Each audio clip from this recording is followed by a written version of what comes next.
Hello everyone, it's Michael from chesslifestyle, and this time I am actually filming a GÜTERSLOH video recap in GÜTERSLOH. So yeah, I finished my final round, and my friend Sven, who I'm playing the tournament with, he's still playing. So that gives me a little bit of free time to share a recap. And yeah, it was grueling. I have to start by saying that. I mean, this is the first time I'm playing 2 rounds a day. And it was only a weekender, so only 5 rounds. But even then, it's just, there's so much chess. And, if you guys know anything about my style, like I have these very long, grindy style games. So I'm really playing the maximum time control most of the time. And yeah, it takes a toll on you. So all I can say is good luck to me playing in the Northumbria Masters next week, because that's also going to be double rounds. But at least I feel like this has been a bit of a wake-up call and a warm-up for that. But yeah, in terms of how the tournament went, I scored 2.5 out of 5, so 50%, in a field where I was pretty much bang smack in the middle. So I think 50% was a fair score.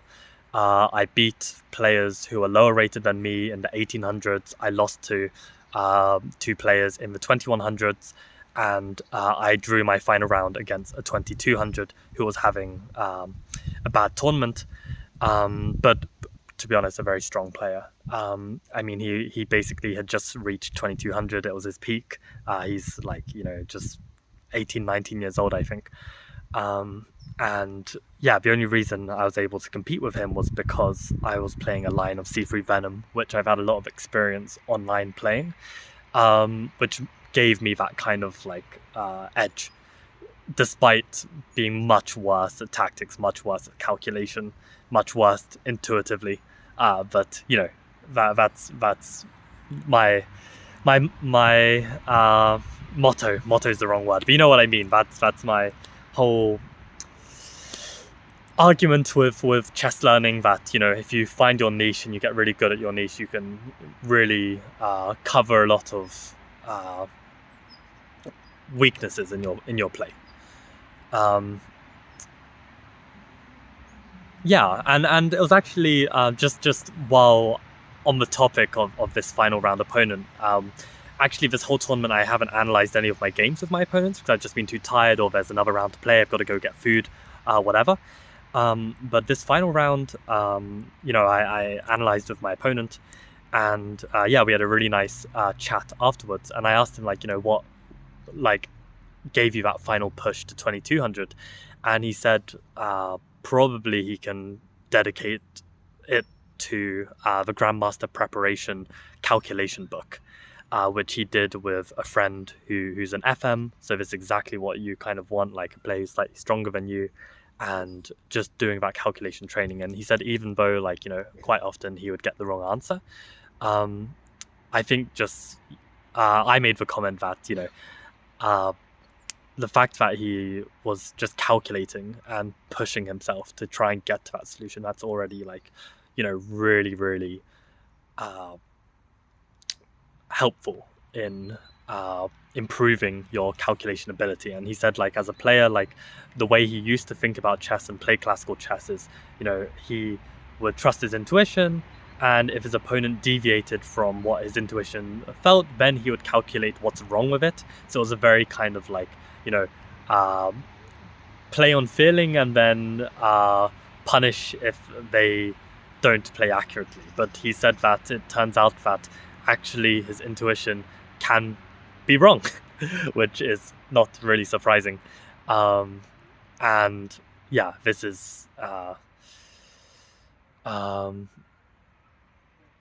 why he changed to calculate more in his games. And I mean, this is kind of the conclusion I also made, and the reason why I'm currently a 2000 FIDE player is because I also just realized how important it is to calculate in your games. And I think having said that, it's still a serious issue in my chess where it's just so difficult to keep that focus and concentration. It's not the ability to calculate, and it's never been the ability to calculate. I mean, in the past, I mean, maybe it's been a little bit like that, but even in the past, even though my calculation method was a bit crap, I could still calculate very well, but it's just kind of a consistency of calculation and also not losing that focus. Um, it's just so hard. And I mean, my round 2 game, I was playing this 2150, and I played like a flawless game with the black pieces. I had this, you know, pawn structure where I'm playing against the isolated queen's pawn, and yeah, I managed to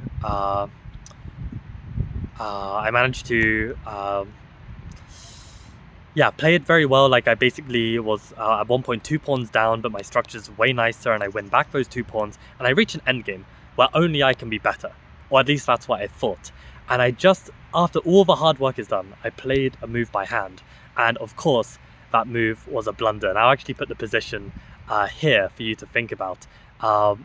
You know, it looks completely normal, but it's actually black to play and lose on a seemingly natural move. But the problem was that I just wasn't calculating. I just assumed that, yeah, this is just a draw. I just play this move and it's a draw. We shake hands, but it's not. And in classical, you cannot be careless. You cannot just play by hand. You need to calculate, unless you have absolutely goated pattern recognition, intuition, and tactical vision. Then maybe you can get away with it, but if you don't, then you have to calculate. And this is what I found really, really tough. So that's what led to one of my losses, which was really hard to take, given how well I had played up to that point. Like, it's a difference of, let's say, after 2 rounds being on like plus 10 rating points versus being on like -1, right? Like, the swing is like 11 points. So yeah, basically that was one of the losses. And my other loss actually came against an Indian junior, and he was a very strong attacking player, very creative attacking player. And despite out of my Gurgenitzer Moderns getting a position that was actually -2, and it's not one of those positions where there's only one move for -2, it was like many moves are -2. Like, I really was just completely good. I wasn't able to evaluate that correctly, and I ended up messing up. And again, it was a calculation error. Like, I thought actually I was winning, and it turns out that I missed one candidate move from my opponent down the line, which meant that actually I'm worse. I did very well, I think, to, you know, make it so tough for him, and I fought really hard, which I am proud of. But yeah, again, it was that calculation error, and this time also evaluation. Like, I didn't understand that I was like -2. I thought that I was still under a lot of pressure, but actually if I took a step back and I actually just calculated the position like I would do on stream, like these woodpecker method, I would have been like, wait, actually black's just better here. But I just kind of was so caught up in the situation, I wasn't able to, you know, take that breath and calculate properly. So yeah, these were the reasons why I lost those 2 games. And the 2 games I won, I actually felt I played extremely well. Okay, actually no, one of them I actually blundered a pawn out of just carelessness and an oversight, and managed to fight back really well and managed to win that. And then the other game, I actually just played a really flawless game. I think I haven't checked with an engine, but it felt really strong, both with C3 Venom. So yeah, I think the positives, as always, is like opening repertoire. Well, maybe not always. The major open was pretty shaky, but in Citrus, as well as this tournament, my opening repertoire was very strong. But yeah, I guess actually my calculation was probably at its peak in Citrus, because I was doing all of that grinding on Woodpecker day in, day out. And then playing these classical, I was really sharp. But I think once you start playing lots and lots of classical games, you kind of fall back into some bad habits. And also you feel the fatigue, and it's so much easier to lose the plot. Whereas like when let's say you've taken a break off for a year and you come back and you play your first tournament, you're like so focused, and you're so happy to be there as well, right? Because, you know, you're just itching to play. Whereas now, like, you know, I'm like, I don't know how many games I've played, like 20 games in the past month. and it's just like it is rough. That's why I said at the start it's really grueling. But I mean, it was very nice actually, just chatting to my final round opponent, just talking about chess, and yeah, really great to hear that he's like hit 2200 as an adult. And he also mentioned actually that woodpecker method was what got him to 2100, like just being super sharp from doing that. So definitely I need to keep up with that. And I think that's actually a promise I'm going to make to myself, which is, after these tournaments, I don't want to stop the training and just be like, I don't have a string of classical tournaments, I'm just going to stop. No, I want to keep streaming Monday, Wednesday, Friday, at least for this next year, because I'm in Liverpool. I have one basketball session a week on Fridays, and otherwise, basically chess is my complete life in Liverpool. And I'm going to be playing league matches, I'm going to be playing 4NCL, and I want to stay sharp, I want to push myself, I want to hit new ratings, both in person, both online, and the only way that's going to happen is if I continue to improve my calculations. So I will keep streaming that training, and I will keep trying to take it seriously. But it is tough, and I think it's not the most sustainable, especially for a player that has such a glaring weakness in kind of like calculation ability. Like, I have to put so much work in to maintain it, and I think as a human being, I like to do things that come naturally to me. So maybe, one day I will just play more rapid chess, despite the fact that people don't give a crap about how good you are at rapid. Everyone just cares about classical, right? But yeah, I don't know, like I mean, beating that grandmaster last week in rapid and really like playing a fantastic game, like, I mean, this was real joy, right?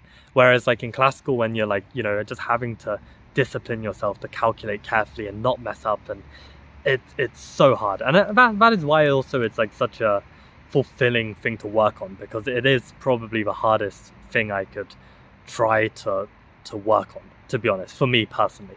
Like, I maybe probably hardest is like, an overstatement, but obviously, there are probably things that are harder. But of the things that like might interest me, I think classical chess is so difficult, and that also makes it kind of fun and a challenge to try and excel at it, right? So we will see how my progress goes. I think after this draw, maybe I have a slight positive, probably like +1, so that probably counteracts the -1 from the Major Open. I mean, I said at the start of all of this, like, I probably am a 2000 FIDE player. I met up with Jan actually from the chat, and Jan is still insistent that I'm a 2200 player, but I mean, no, I mean, I'm really not. Like, it's like you need to be so consistent. Like I've got aspects that are probably 2200, but yeah, there are many players who have aspects that are 2200 and are not 2200, and I think I've still got a long way to go before I can hit that kind of level. But yeah, we'll keep working at it. I have the Northumbria Masters taking place next, and yeah, the classical chess grind continues. So I hope you found that recap interesting. Again, don't know when I'm going to have time to do recaps or anything. For the record, for anyone wondering about the position I had earlier in the video, if I went, what I played after King D2 was I played Knight A4. I played Knight A4, and the problem is that my opponent can just play Knight C4. And my knight is actually going to get trapped because they're going to play King C2, King B3, and my knight is trapped. So after Knight C4, I had to play E5. And then he goes Knight takes E5. And the problem is he's got this extra pawn. And this is a winning endgame for white, because there's this rule that knight endgames are very similar in nature to pawn endgames. And it's just decisive, and I'm lost. And I fought hard, but he played it perfectly. And I just lost because, you make a blunder like that against a 2150, they will punish you. And this guy used to be like 2300 as well, so he's not going to mess up. So that was really brutal. And I mean, of course, I'd considered f6, which is just an easy draw, but I just thought, why would I play f6 when I can just go like Knight a4, Knight b6, Knight d5, and just draw, right? But the point is that it's not a one-player game. In chess, you can never go knight a4, knight b6, knight d5 because your opponent has moves as well. And after knight a4, I didn't even consider what my opponent might play. I just thought, well, there are no checks, there are no captures, it's just a draw. But of course, knight c4, and it's just one move to calculate. It's not a calculation issue, it's the fact that I'm not calculating. And it's just unacceptable. But it does come with practice, and I think it's probably the first time I've kind of like choked a knight endgame like that. Normally, actually, in knight endgames, I grind to a win. I remember I had one like blitz or rapid tournament in London where I think 3 rounds in a row I had equal knight endgames, and I won all 3 of them. So that was a really great tournament. And normally I'm very good at grinding knight endgames, but this is the first time that I got so caught off guard by a move and suddenly I'm lost. And I remember maybe like 2 years ago, I played a tournament where I had an opposite colored bishop endgame, and I also thought it was just easy draw, played by hand, and then I lost. So I learned my lesson, and now I'm a lot more careful with opposite colored bishop endgames. Now I've had this error, I'm going to be a lot more careful with knight endgames, and I should have been more careful anyway, because as I said, knight endgames similar to pawn endgames, they're extremely concrete, extremely lost the word I was going to use, but yeah, extremely concrete, extremely decisive is what I was going to say. And yeah, to just play by hand, you can't in classical.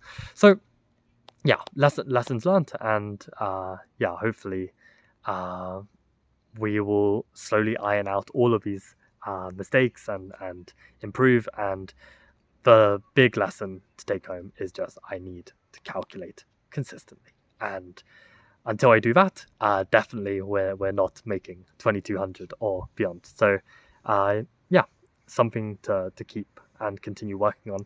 And yeah, thank you for watching this far, and appreciate all of the people supporting this channel.